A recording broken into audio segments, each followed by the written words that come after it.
kapal din pala na ito. Wow, ganda pa yan ah. Saan yan galing? Ayan oh, pwede pang gawin pa ah. Ah.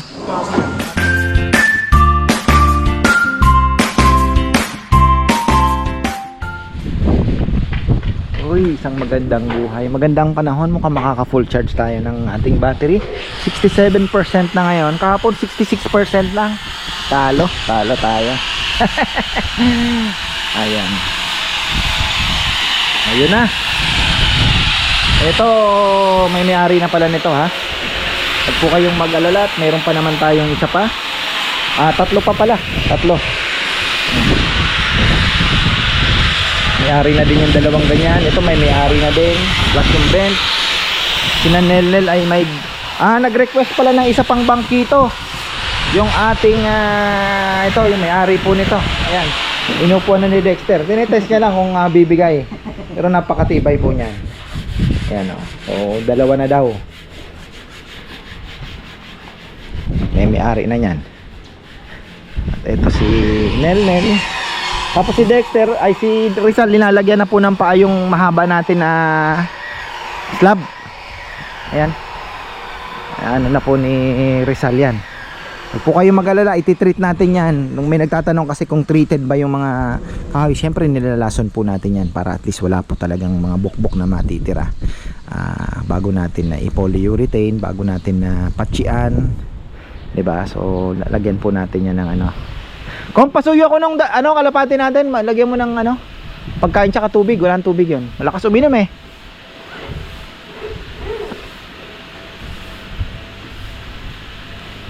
Yan, lalagyan na po ng paa. Ito pagka tumayo na ito, pwede po itong pang 12 to 14 seater yan. Kasi 1, 2, tapos 1, 2, tawag dito 3, ay mo 1, 2, 3, 4, 5, 6, 12 plus 2, 14. Yan, pwede nyo pong ito ang gagawin natin. Lamesa na lang po kami at kayo na po bahalang magpagawa siguro ng mga upuan para at least yung design meron po kayong kilalang gumagawa din naman. Basta ang presyo niya nasa depende na po yan, kasi yung iba gusto may upholstery, may ang problema dyan nagkakatalo-talo na sa mga leather na gagamitin. Para at least yung gusto po ninyo, kaya ayoko na pong mag-alok din sa inyo ng upuan. Unang-una hindi rin po kami ang gagawa nun. Baka mamaya hindi gano'n ka alam niyo na yung tibay po yung importante, diba? Kayo na lang po para makapili kayo ng maigi. Tapos magde-decide kayo kung ilan lang po ang ilalagay ninyong upuan, di ba? Basta nagre-range yan 3,500 to 5,000 siguro. Ganun po kamahal ngayon ang isang upuan na depende po 'yun sa design na pipiliin niyo at sa kahoy na gagamitin. So dito naman at least yung table po, ayan. Gagandahan natin yung pakagawa.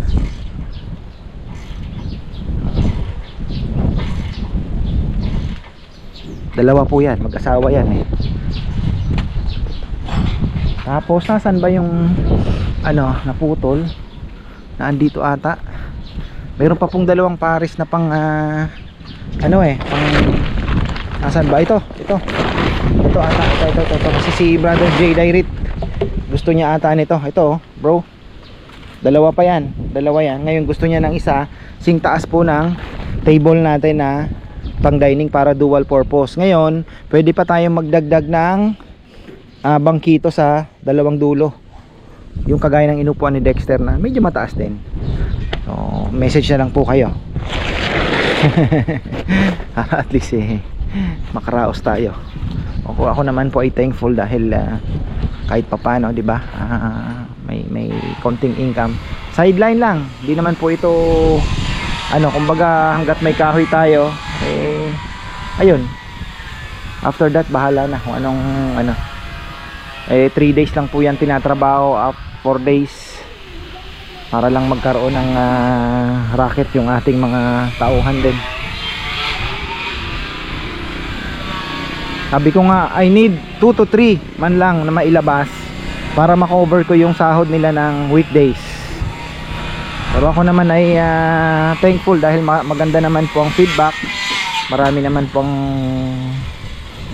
kumukuha.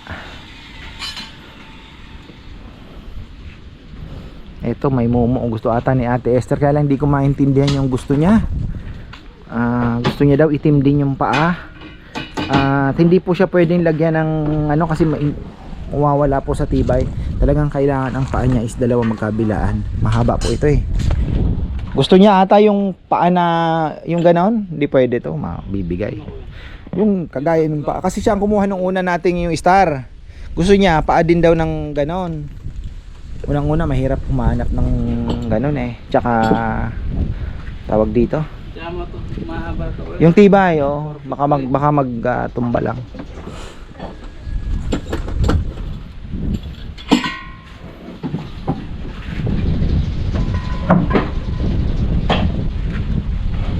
Ito mga paa muna ang inaayos nila Junjun yung ano, kasi nahabol namin yung mga upuan din eh. Sabi ko makagawa tayo, makapaglabas tayo ng ano. Ay yung paa na yun, pang ano po yun. Ewan ko anong gagawin ni Bebe. Mahirap kasi maghanap ng ganyan na paa. Yan oh.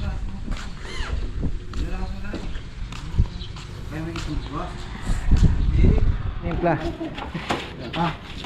Ito po yung ating, ito yung live edge natin na ito medyo ano po ito pero ang pangmalakasan to. Ayan po may mga design na yan na konting uka pero ang lapad pala nito. Malapad po siya pero live edge. Ayan oh, 10.5 feet. Pwede na po kayong ano, pwede nyo na pong i-inquire ito kay Bebe. At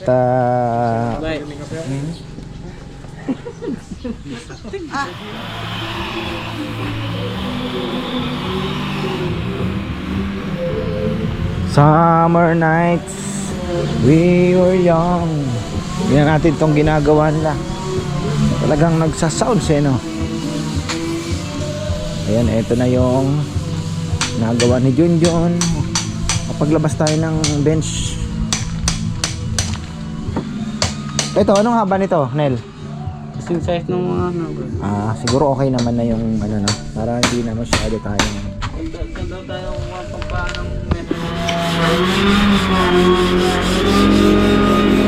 Pal din pala na ito.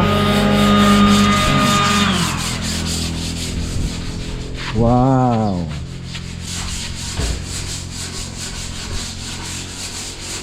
Lokong ano nakakasya, parang may mga mata no. Yung ibang nakikita kong ano, pinipeke nila yung haspi. Yung pinaka ano no. Kasi tayo alam ko naman yung, alam mo naman yung kunyari dito kasi pagdudugtungin lalagyan na lang nila ng maitim diyan na parang haspi lang pero dugtong lang. Hindi siya solid.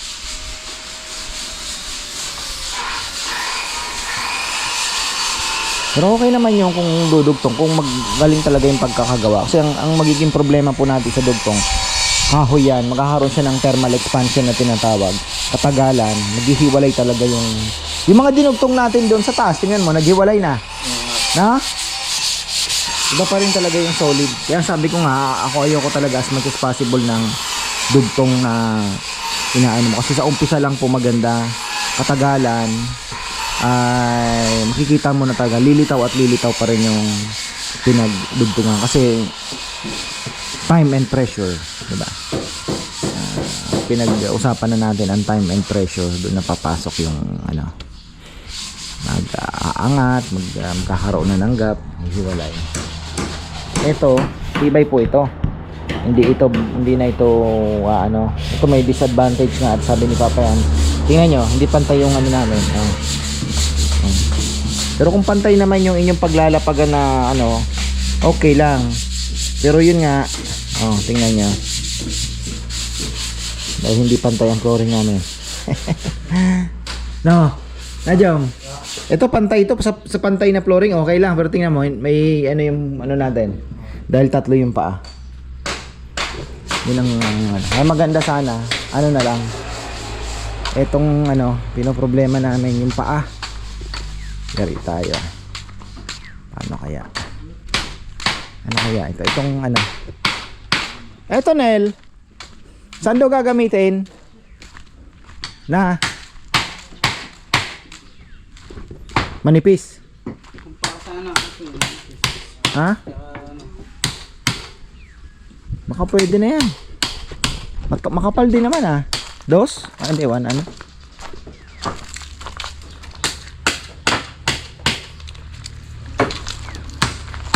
Hanap tayo ng pampaa. Doon meron naman ako nakita.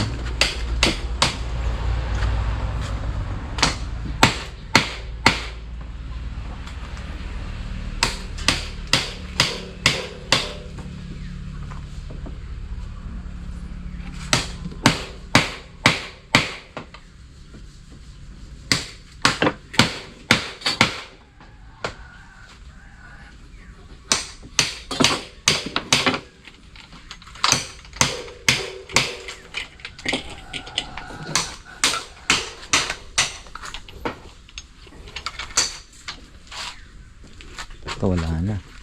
Talagang naubos na natin yung kahoy natin. Yun na naman maganda.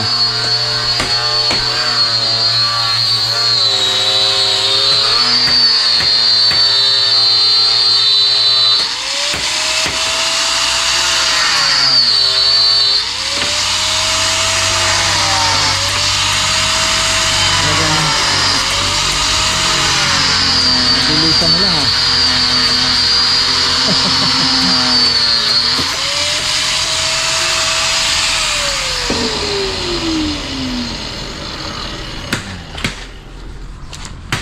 Tapos ayan, pakita na natin nakatayo na yung ating lamesa na isa. Yan. Live edge. Ito, live edge po ito. Ayan, 10.5 feet.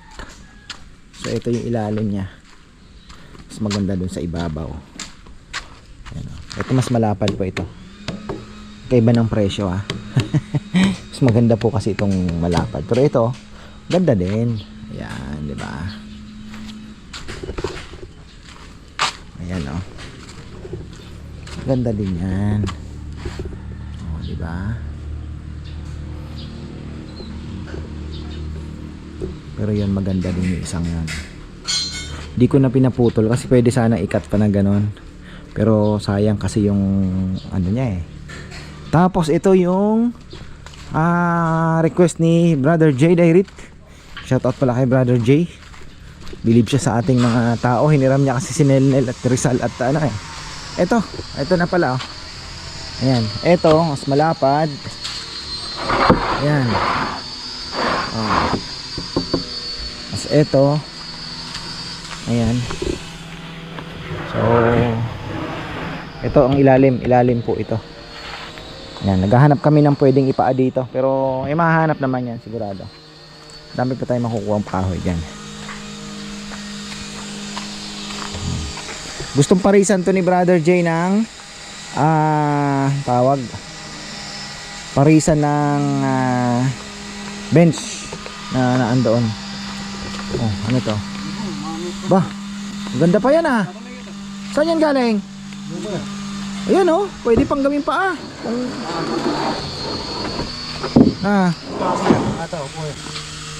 Hinarap ni Papayam? Oh. Saan yung mga nahuhukay na mga ano yan oh. At least oh, ayan, meron na tayong paa kaagad. Kapal, dos. Eto, kung may ano sa ilalim, pwede pa natin gawin tong coffee table. Putulin natin. Sayang yung uka, no? Ganda. Resin sana, kaya lang hindi natin alam yun eh. Bo, mayroon pa palang mga nakuha si Papaya mo. Oh. Pwede nating ano.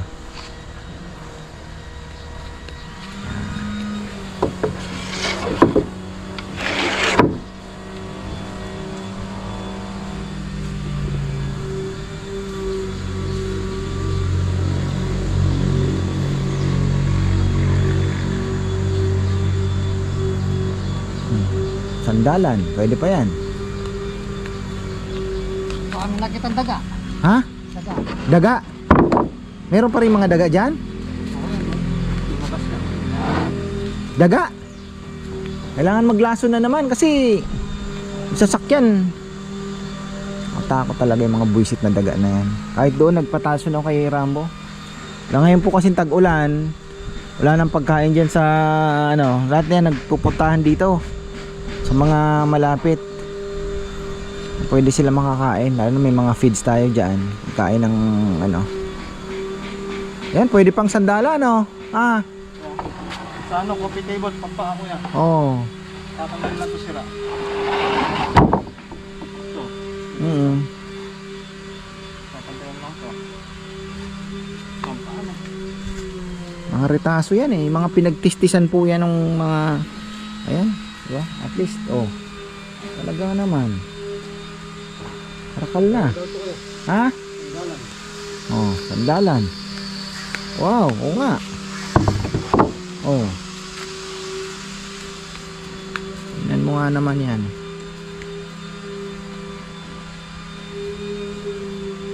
Pwedeng pwede. Ayan, ito na tayo. Ito pala, re-retouch pa. Ay, hindi. Kulang pa pala ito. Hindi pa pala ito tapos. Ayan. Tapos ito naman yung isang bago, oh. Wow. Beautiful. Medyo mataas po ito. 27 daw ang height. Mas maganda. Pero si Jay, 30 yung gusto niya. Sintaas po nito. Yan, may pili pa pala ako dyan. Galing saan? Ito na isang bench. Tapusin na natin yan. Para naman maipaship na natin. Padala na natin sa nagpagawa. Ayan. Ano pa ba? Marami pa tayong palang nakuha dito. Very good. Sala nung dinala mong ano, pang chop doon. Kuya, yung mahaba, yung luma. Naandun pa. Sa iyo, kuya. Ang nadala ko ata yung hindi naman sa atin. Kuya, sa atin din yung kuya. May pera-pera yun. Kalabaw. Oh, yun na nga. Tapos yung isa nandun pa. Ito yung ano natin. Ito kasi akong kasama dito. Ito hindi pa pwedeng gawing coffee table to. Yung ibabaw nito may sira. Kabila.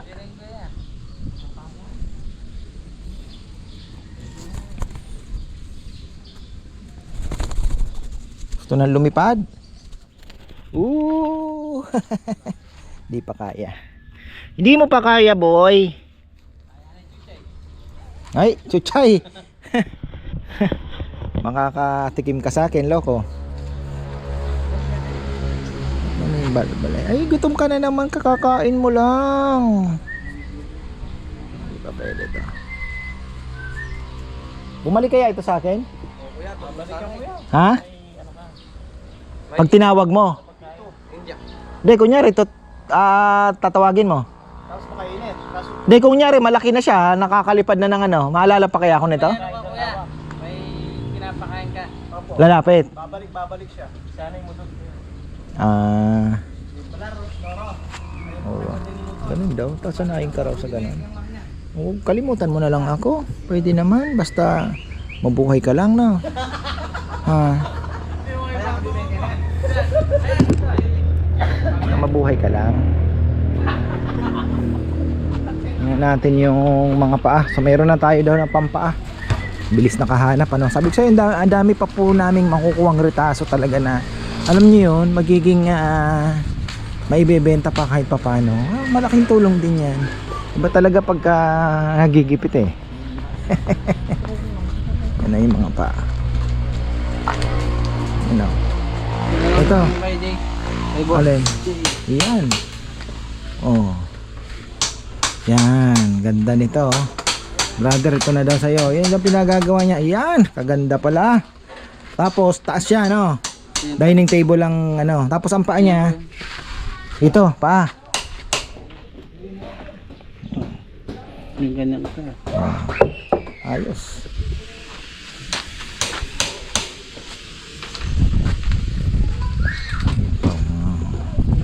Pang bench pa yon. Ay pa tayo nakukuha mga rita-ritaso. O nga, kung hindi lang nabulok, sayang. Kaya lang nabulok na po yung iba talaga.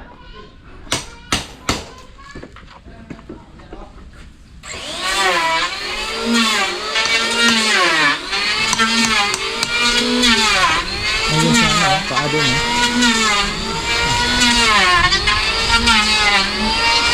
Ang ulan, ang dilim na naman. Buti na lang nakapag-charge na po tayo ng ating mga batteries. At yun nga, talagang kailangan natin na push ang net metering para ma-maximize natin ang ating solar setup. At best scenario talaga, dagdag panel and net metering. Tapos after that, evaluate ko na naman, titingnan ko kung a-approve na tayo. Sasabihin ko kay Gian kung okay na tayo, kasi gusto ko po na whole year zero bill na kami for the meantime, na it's a setup na upgrade na gagawin ko. Gusto ko po whole year zero bill. Kaya naman kasi kaunti na lang po. Ang dami pa pong natatapon. Kung masasahod natin yon, sobra-sobra pa. Kaya I think kaya namin mag zero kung yung ibinibigay natin kay Pelco is 2.5. Kumbaga yung consumption times 2.5, ganon. So pwede tayo magdagdag ng isa pang battery nga. Yun ang lagi ko sinasabi, pwede pa ako magdagdag ng isang battery para mas bumaba yung ating i-importin kay Pelco. So yung export naman natin is mas bababa din na kailangan. Tapos mas marami pa tayong ma-imbak para sa kagaya kahapon, 'di ba? Kagaya kahapon po, malakas ang konsumo ko dahil hindi po kami nakapag-charge. Kalahati lang ang na-charge na battery. Tapos nung gabi halos na po kami, halos puro Pelco po ang ginamit namin, grid. So yun po yung kaibahan talaga nung mas marami kang na-export. Aba, talagang ang aking anak naglilinis ng bike niya. Mahal na mahal niya ang bike niya, oh. 'Di ba? So ayan po, at okay na tayo. Medyo lang tayo ngayon. Ayan, maraming pong salamat. At advance happy birthday pala kay Nanay Melda Musngi. Ayan, Nay. Advance happy birthday. August pa yan, August 8. Pero ayan, ina-advance ko na po yung inyong birthday. At babatiin pa rin pa kita syempre. So ayun, happy birthday po. At maraming salamat sa suporta po ninyo. Kahit ganito lang tayong paulit-ulit lang na andyan po kayo. Hindi na po ako makalabas, hindi na po ako makaikot din kasi kita nyo naman pong responsibility natin sa aking mga anak, hatid sundo. Tapos yun nga, sinaglit lang namin yung Subic nung isang araw. Ano lang kami, umalis kami ng alas 2, alauna-media siguro. Narating kami ng Subic ng mga 4:30. Mamalengke, bumili ng mga isda, and then after, balik uli dito. Hindi na po nakapagmasinlok. Ay, gustong-gusto ko nga din nga sana, pero wala na pong time. Hindi ko na rin, 3 na po kasi yung nag-aaral, kaya ang hirap nang iasa din po kina Mama Beth. Kay Mama Beth, pagod na pagod din, kawawa. Kailangan talaga ng Kaya ayun, nag-iisip po ako ng mga paraan para ma-save din yung ating pasahod sa mga boys. Kaya kung ano-ano na lang pong racket ang aking iniisip. Ayan, furniture.